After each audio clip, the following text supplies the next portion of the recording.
Hello दोस्तों, तो स्वागत है आपका हमारे यूट्यूब चैनल इंडिया एक्सप्लेन में। और यह है नागराज कॉमिक्स, नागराज और Shango. So let's start it.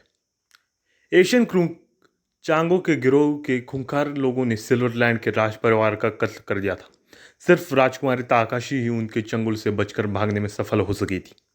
वह हांगकांग में अपने पिता के मित्र मास्टर सुजुकी की सहायता लेने पहुंची, किंतु फंस गई चांगो के गिरोह के लोगों के बीच में।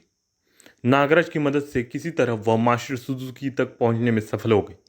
सुजुकी ने उन दोनों को एक जैसी अंगूठी देकर वापस सिल्वरलैंड भेजा, जहां वैसी ही तीसरी अंगूठी देकर चांगो के जबरदस्त प्रतिद्वंदी कोरियन फाइटर शांगो को उनकी मदद के लिए वह भेजने वाला था। मगर शांगो को अंगूठी देने से पहले ही मास्टर सुजुकी चांगो के गिरोह के लोगों से टक्कर लेता हुआ बुरी तरह घायल हो गया। शांगो जब मास्टर सुजुकी से मिलने पहुंचा तो तीसरी अंगूठी उसे देते हुए सुजुकी ने दम तोड़ दिया और गलत फहमी का शिकार होकर शांगो नागराज का दुश्मन बन गया। अब उसे तलाश थी नागराज की। यह सब आपने पढ़ा राज कॉमिक्स में पूर्व प्रकाशित कॉमिक नागराज की हांगकांग यात्रा में। और अब आगे पढ़े। नागराज ग्रीन बीच हट नंबर 5 में मिलेगा नागराज। नागराज हट नंबर 5 में मौजूद था। क्या ख्याल है ताकाशी? शांगो का इंतज़ार हमें और कब तक करना होगा? मैं क्या बताऊं, मैं तो स्वयं उलझन में हूँ। शांगो की पहचान के लिए हमारे पास सिर्फ अंगूठियाँ ही हैं। ऐसी अंगूठी वाला कोई व्यक्ति दिखाई तो पड़े। ओह, मुझे अचानक खतरे की गंध महसूस हो रही। उसी समय गुप्त कोई जबरदस्त फाइटर है जो खड़ी उंगलियों से दरवाजे को काट रहा है। कुछ देर बाद भड़क। नागराज कौन है? मैं हूं नागराज। यह अंगूठी पहचानते हो नागराज? हाँ। टाक।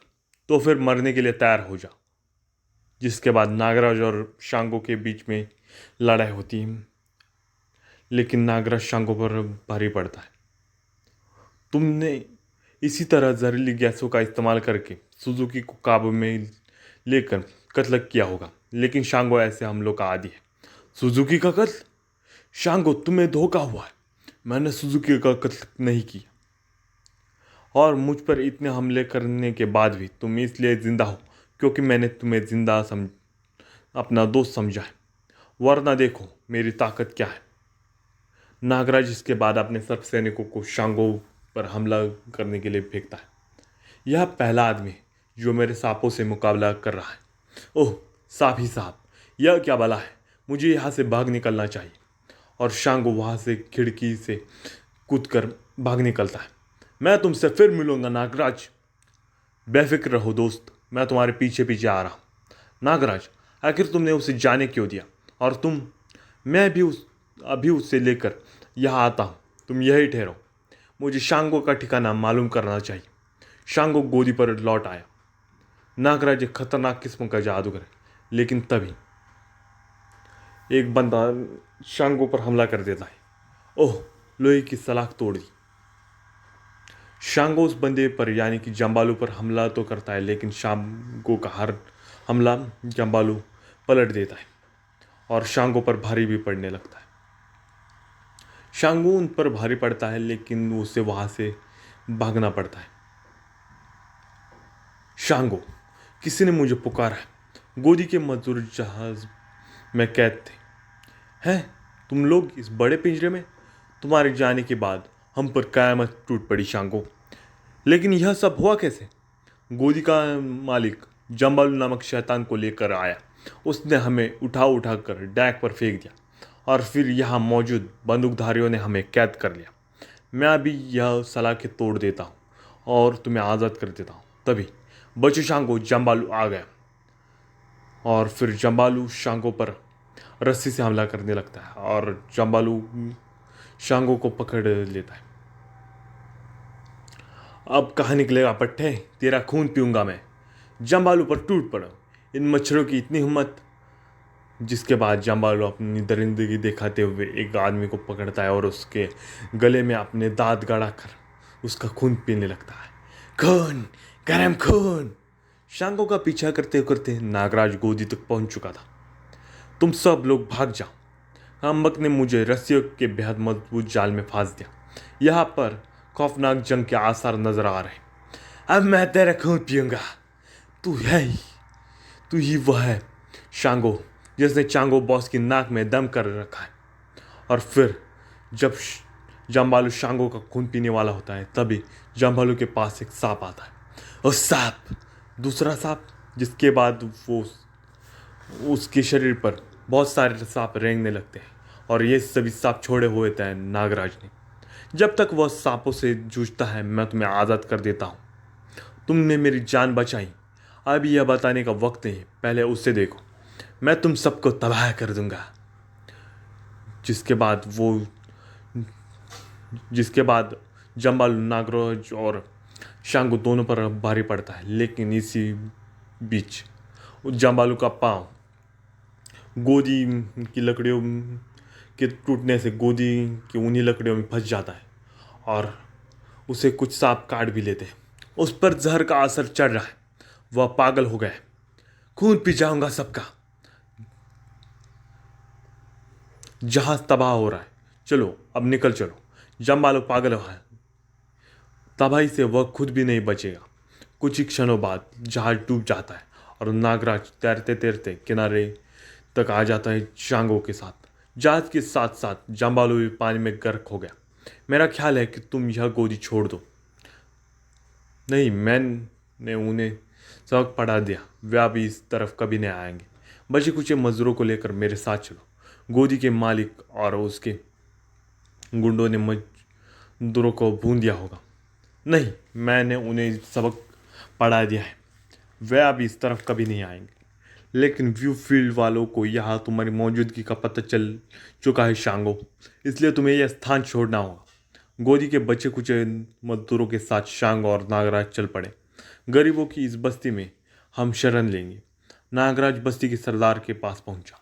आ जाओ नागराज, कुछ नए लोग आए, यह सब यही रहेंगे।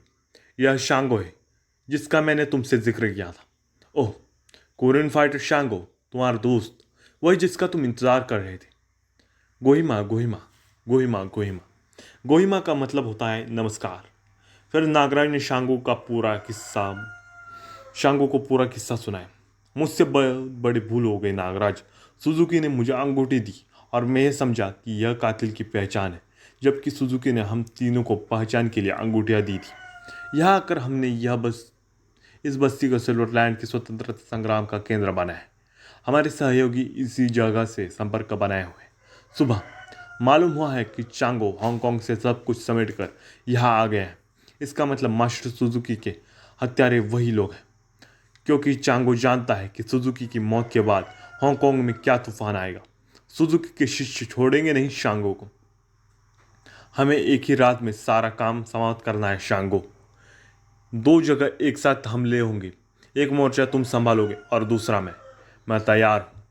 चांगो ने सिल्वरलैंड स्थित अपने हेडक्वार्टर में अपने विशिष्ट साथियों की सभा बुलाई। सिल्वरलैंड में नागराज और शांगो दोनों मौजूद हैं। आप हमें आदेश दें, हम अपनी जान पर खेल जाएंगे। नागराज के संबंध में बहुत सी जानकारियां हमें उपलब्ध हो रही हैं। यह वही शख्स है जिसने बुलडॉग का खात्मा किया था। हमने सांपों से बचने का तरीका खोज लिया है। सांपों से क्या? क्या वह कोई सपेरा है? नहीं, वह हजारों नाग का स्वामी है जो उसके शरीर में सूक्ष्म रूप में मौजूद रहते हैं। हमने उससे निपटने के लिए एक विशेष ड्रेस बनाई है और यह ड्रेस हमारे आदमी धारण करेंगे। यह देखो, नागराज से निपटने के लिए इस तरह की फोर्स होगी। अब रहा शांगो का सवाल, उससे कोई भी फोर्स मुकाबला कर सकती, लेकिन ये लोग हैं कहाँ? सिल्वरलैंड में हर तरफ मेरे जासूस फैलने हुए हैं। वे शीघ्र ही इसका पता लगाएंगे। उधर नागराज ने योजना तैयार कर ली थी। यह सिल्वरलैंड का नक्शा है। कमांडर सबाटो का राजभवन पर कब्जा है और इसके चारों ओर छावनी है। और चांगो का हेडक्वार्टर पश्चिम में एक समुद्री झील पर बना हुआ है। जलमहल है। यह सूचना हमारे जासूसों ने दी है। हम में से एक दल राजभवन पर कब्जा करेगा और दूसरा जलमहल पर, और यह सब एक ही रात में और एक ही समय पर होना चाहिए। तो दोस्तों, इस कॉमिक का ये पार्ट यही तक मैं समाप्त करना चाहूँगा, क्योंकि मेरा मुंह दुख रहा है यार इतनी देर पढ़कर। अगर आपको ये कॉमिक्स पसंद आए हो या फिर मेरे प्रीवियस कॉमिक्स पसंद आए हो, आप वैसे ये मैंने तो नहीं लिखी, लेकिन हाँ, मेरी ये कोशिश है कि मैं आप तक ये कॉमिक्स पहुंचाता रहूं। अगर ये वीडियो पसंद आया हो तो वीडियो को लाइक कीजिए, शेयर कीजिए, साथ ही में अच्छा सा कमेंट कीजिए। और हाँ, मेरे चैनल को सब्सक्राइब करना मत भूलिए, क्योंकि मैं ऐसे ही कॉमिक्स अपने चैनल पर लाता रहता हूँ। Thanks for watching.